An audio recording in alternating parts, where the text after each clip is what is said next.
নমস্কার। আজকের আলোচনা মানব ধর্ম। এই মানব ধর্ম নিয়ে বেশ কয়েকটি পর্বে আলোচনা করার ইচ্ছা আছে। আগেই বলা হয়েছে, আবার বলা হলো, কারণ এই মানব ধর্ম বর্তমান বিশ্বে একান্ত প্রয়োজন। ধর্মের অসংখ্য রূপ আছে, সমস্ত রূপের মধ্যে এই মানব ধর্ম শ্রেষ্ঠ রূপ। মানব ধর্ম, দানব ধর্ম, ব্রাহ্মণ ধর্ম, বৈষ্ণব ধর্ম, এইভাবে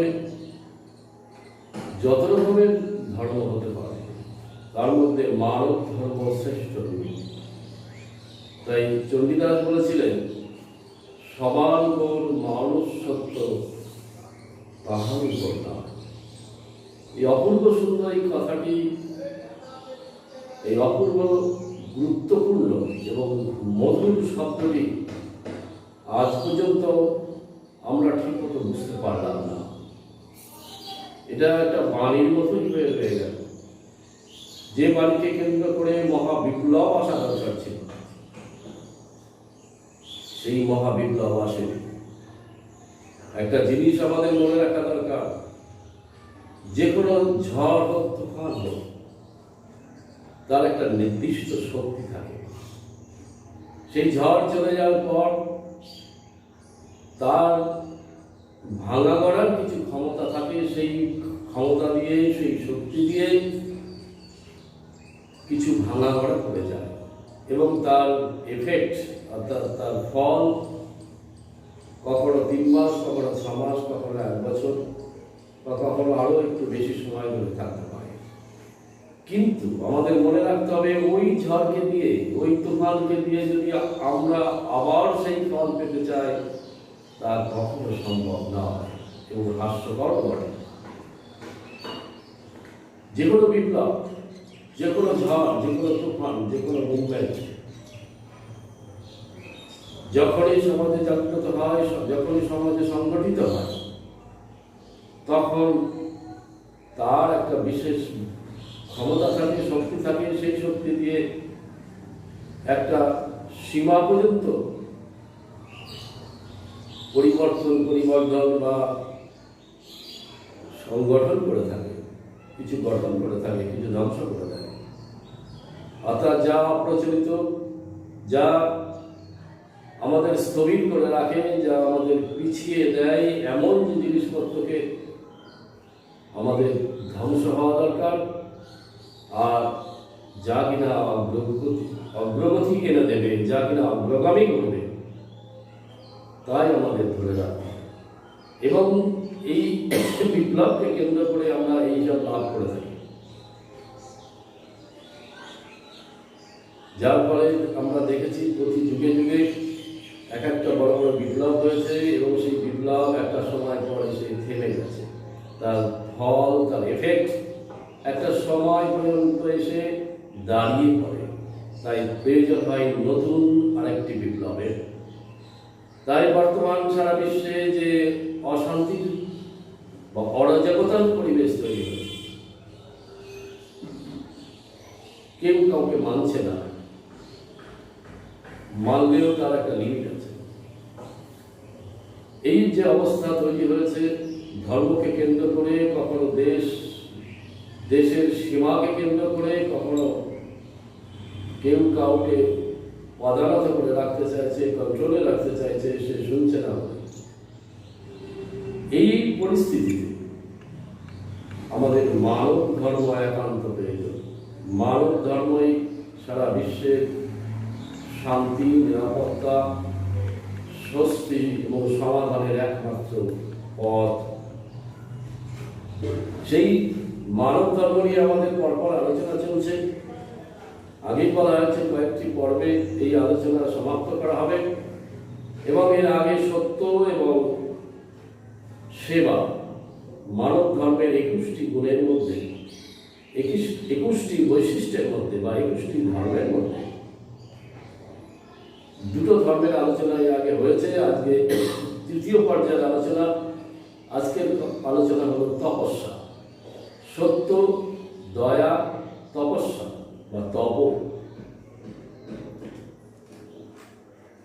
তপস্যারও বিভিন্ন পর্যায়ে বিভিন্ন অর্থ আছে। এই তপস্যা সম্বন্ধে বলা হয়ে থাকে অর্থাৎ কঠোর সাধন ভজন। কঠোর সাধন ভজনের মধ্যে দ্বারা সেই পরম লক্ষ্যে পৌঁছানো হচ্ছে এর উদ্দেশ্য। এবং এই কঠোর সাধন ভজনের মাধ্যমে অর্থাৎ তপস্যার মাধ্যমে কোন সাধক তার ঈপ্সিত লক্ষ্যে পৌঁছে যায়। এবং এটা মানব ধর্মের মধ্যে একটি বিশেষ ধর্ম বা গুণ, যার যে মানব ধর্ম জাগরণের জন্য বা মানবতা জাগরণের জন্য আমাদের এই গুণগুলো বা এই সাধনার বিশেষ প্রয়োজন। তপ শব্দটি এসেছে বা আমরা জেনেছি যে তা হল তাপ থেকে। তপর সঙ্গে তাপ শব্দের একটি বিশেষ সংযোগ আছে বা সম্পর্ক রয়েছে। এই সাধন ভজন করতে করতে অর্থাৎ বিভিন্ন রকম ধ্যান, জপ, ইন্দ্রিয় নিগ্রহ প্রভৃতির কারণে সাধনা চলাকালীন দেহের মধ্যে তাপ সৃষ্টি হয়। তাই এই যে সাধন ভজনের এই পদ্ধতি বা সাধন ভজনের এই ক্রিয়াকর্ম, তাকে তপস্যা বলা হয়, যেহেতু এখান থেকে তাপ সৃষ্টি হয়। আবার কামনা বাসনা ত্যাগকে তপ বা তপস্যা বলা হয়। কামনা বাসনা মানে অর্থাৎ রিপু আদি প্রভাব মুক্ত হওয়ার চেষ্টা। রিপু আদি অর্থাৎ ষড়ঋতু এবং অষ্টপাশ, কাম, ক্রোধ, লোভ, মোহ, মদ, মাৎসর্য, এই ছটি ঋতু। লজ্জা, ঘৃণা, ভয়, পরস্ত্রী কাতরতা, আলস্য, অহং, মায়া, হিংসা, এগুলি হল পাশ। এই রিপু এবং পাশদের থেকে নিজেকে মুক্ত করা বা এগুলোকে প্রভাব ত্যাগ করা হলো, প্রভাব ত্যাগ করাকেও তপস্যা বা তপ বলা। এবার আমরা এগুলো যে করা হলো, এগুলো কখনো কখনো দেখা যাচ্ছে এগুলো স্থূল পর্যায়ে, কখনো কখনো সূক্ষ্ম পর্যায়ে। এই আরো সূক্ষ্ম থেকে সূক্ষ্ম পর্যায়ে তপস্যা রয়েছে। আমাদের জীব যারা, আমরা কি মনের গতি প্রকৃতি এবং মনের যে ভাব বা মনের তাপে তাপিত, মন যে প্রতিনিয়ত সংকল্প বিকল্প করে, সেই সংকল্প বিকল্প থেকে যে কামনা বাসনা সৃষ্টি হয় বা রিপু আদির প্রভাব সৃষ্টি হয়, সেই তাদের যে তাপ, সেই তাপে প্রতিনিয়ত আমাদের শরীর উত্তপ্ত বা মন বা চিত্ত উত্তপ্ত।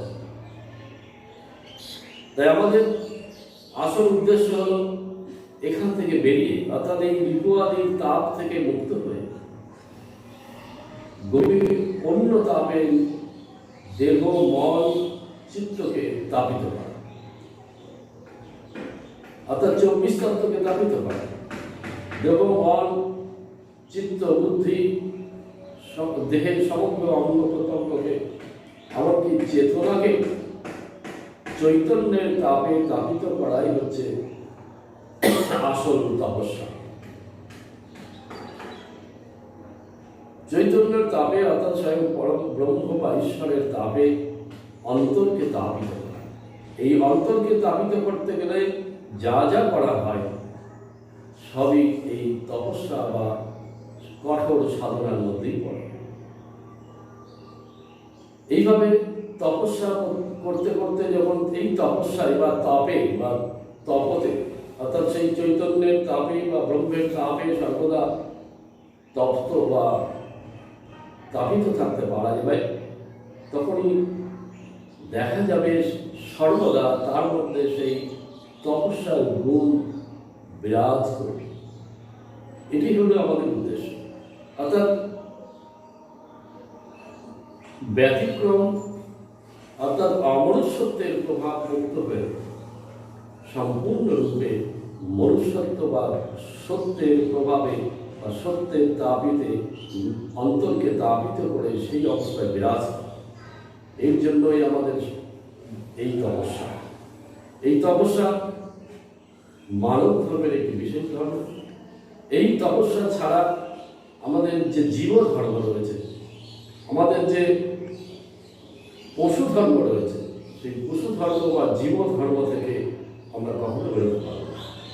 তাই মানব ধর্মের মধ্যে এই তপস্যা একটি গুরুত্বপূর্ণ বিষয় হিসাবে ঠিক করা হয়েছিল সত্যযুগে নেতা বা দাপরে।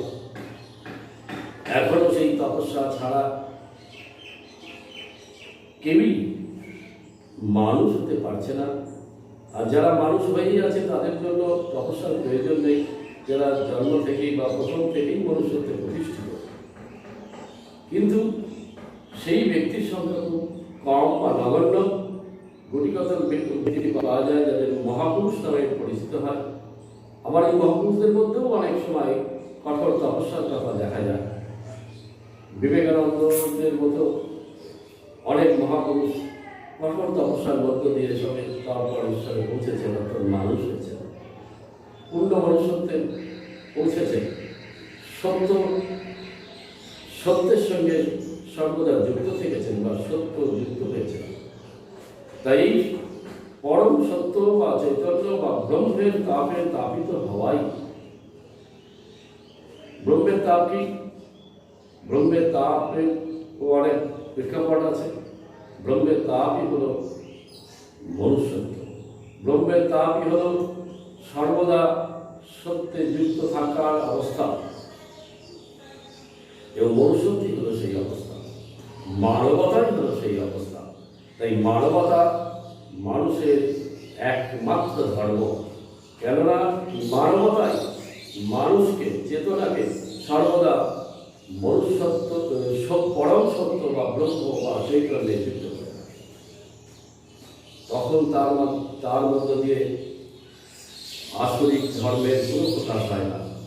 দানবীয়, রাক্ষসীয় কিংবা জীব ধর্ম কিংবা পশু ধর্মের কোনো কিছুই প্রকাশ পায় না। তাই আমাদের এই তপস্যায় চূড়ান্ত অবস্থায় পৌঁছাতে হবে, অর্থাৎ ঈশ্বরের তাপে, অর্থাৎ মনুষ্যত্বে সর্বদা অন্তরকে যুক্ত রেখে চলাই আমাদের উদ্দেশ্য। এবং এই উদ্দেশ্যেই বা এই ভাবই যখন আমরা নিজেদের মধ্যে আয়ত্ত করতে পারব, একটু একটু করে সকলের মধ্যেই ভাব জাগ্রত হবে, তখন এই বিশ্ব শান্তি বিরাজ হবে। তাই মনুষ্যত্ব বা মানবতা বা মানব ধর্মই বিশ্ব শান্তির একমাত্র পথ। বর্তমান যুগে তা একান্ত গ্রহণযোগ্য একটি পথ। এটি সার্বজনীন, বিশ্বজনীন এবং সর্বজনীন এবং বিজ্ঞান ভিত্তিক বটে। এই মানব ধর্মের জয় একান্ত প্রয়োজন। অনেকগুলো বছর এই আসরিক ধর্ম বা জীব ধর্মের মধ্য দিয়ে চলল। তার মধ্যে মাঝে মাঝে দু একজন মহাপুরুষ এসে মানব ধর্ম বা সেই সত্যের ধর্মের কিছুটা প্রকাশ করে গেছেন এবং সেই পথে আসার জন্য আহ্বান করে গেছেন। কিন্তু কিছুটা শোনে, আবার কিছুদিন পরে তার প্রভাব মুক্ত হয়ে আবার সেই আসরিক বা জাগতিক ধর্মে যুক্ত হয়ে যায়। তাই আজকের আমাদের এই তপস্যার একটি গুরুত্বপূর্ণ আলোচনা, গুরুত্বপূর্ণ বিষয়, এটি সবাইকে গ্রহণ করা উচিত। বর্তমানে যদিও এই তপস্যার প্রেক্ষাপট আরো সহজ হয়ে গেছে, আরো মধুর হয়েছে। বর্তমানে সারা বিশ্বের সংসারী মানুষ একটিমাত্র পথ গ্রহণ করলেই সেই মনুষ্যত্বে পৌঁছে যাবে। মানবতার বিকাশ, মানবতার পূর্ণ প্রকাশ হবে, মানবতার পূর্ণ জাগরণ হবে প্রত্যেকের অন্তরে, প্রত্যেকের ভিতরে। সেই মন্ত্র হল ক্রম ও মনুষ্য। সর্বদা ক্রমে চলাই আমাদের চলতে হবে, সর্বদা ক্রমে চলতে হবে। অর্থাৎ আমাদের জীবনের সর্বক্ষেত্রে যা যা প্রয়োজন, সেই প্রয়োজনের মধ্যে নিজেকে ধরে রাখার ক্রমে চলা। এই ক্রমে চললেই কর্তব্য জ্ঞান আসবে, অর্থাৎ নিঃস্বার্থভাবে যার যার পাওনা মিলিয়ে দেওয়া। আর এই নিঃস্বার্থভাবে পাওনা মিটিয়ে দিতে পারলে ভবিষ্যতের পূর্ণ জাগরণ হবে, মানবতার পূর্ণ জাগরণ হবে। তাই বর্তমানে সাধন ভজন তপস্যা অনেক সহজ হয়ে গেছে, সরলীকরণ হয়ে গেছে, এবং তার জন্য আমার ব্যাপারে সময় না দিলেও চলে। যার সময় আছে সে দেবে, কিন্তু যার সময় নেই সমস্ত কর্মের মধ্য দিয়ে সেই তপ অর্থাৎ সেই তাপ, মনুষ্যত্ব বা পরম সত্যের তাপকে ভিতরে ভিতরে জাগ্রত করে নিজেকে পরম সত্য বা চৈতন্যের তাপে তাপিত করতে পারে। আজকে তপস্যা সম্বন্ধে সামান্য আলোচনা করা হলো।